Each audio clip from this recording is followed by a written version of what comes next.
Hi పిల్లలు, welcome to SB story world.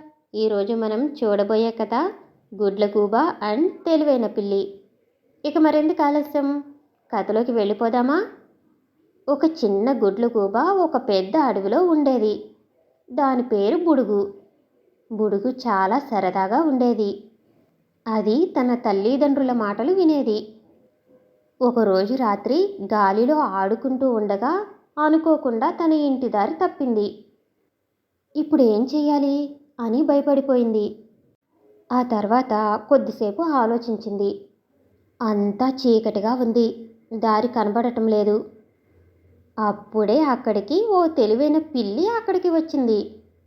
అప్పుడు గుడ్లగూబను చూసి పిల్లి ఇలా అడిగింది, బుడుగు, నువ్వేం చేస్తున్నావు? ఇక్కడ ఒంటరిగా ఎందుకు ఉన్నావు అని. బుడుగు భయంగా, నాకు దారి కనబడటం లేదు, నా ఇంటికి ఎలా వెళ్ళాలి అని అంది.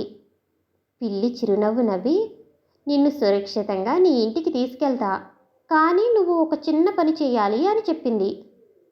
బుడుగు ఆశ్చర్యపడి, ఏం చెయ్యాలి అని అడిగింది. పిల్లి ఇలా అంటుంది, మనం ఆకాశాన్ని గమనిస్తే దారి కనబడుతుంది అని చెప్పింది. ఆ మాట విన్న బుడుగు తన తల్లిదండ్రులు చెప్పినదే గుర్తు చేసుకుంది. అదేంటంటే, చీకటిలో రోడ్డు కనబడకపోతే నక్షత్రాలను గమనించు అని, అవి నీకు దారి చూపిస్తాయి అని. బుడుగు తన కళ్ళు తెరిచి పైకి చూసింది. నక్షత్రాలు మెరిసిపోతున్నాయి. దారి కనిపించింది. బుడుగు ఇక ఆనందంగా, అరే, నాకు దారి కనిపించింది అని పెద్దగా అరిచింది, గాల్లో ఎగురుకుంటూ.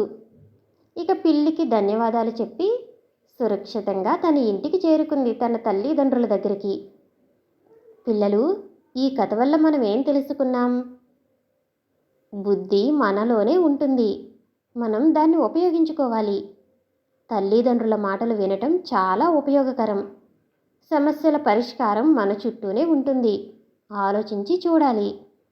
సరే పిల్లలు, ఈ కథ మీకు నచ్చినట్లయితే తప్పకుండా లైక్ చేయండి, అలాగే సబ్స్క్రైబ్ చేసుకోండి. మళ్ళీ మనం వేరే ఒక మంచి కథతో కలుద్దాం. ఓకేనా? బాయ్ పిల్లలు.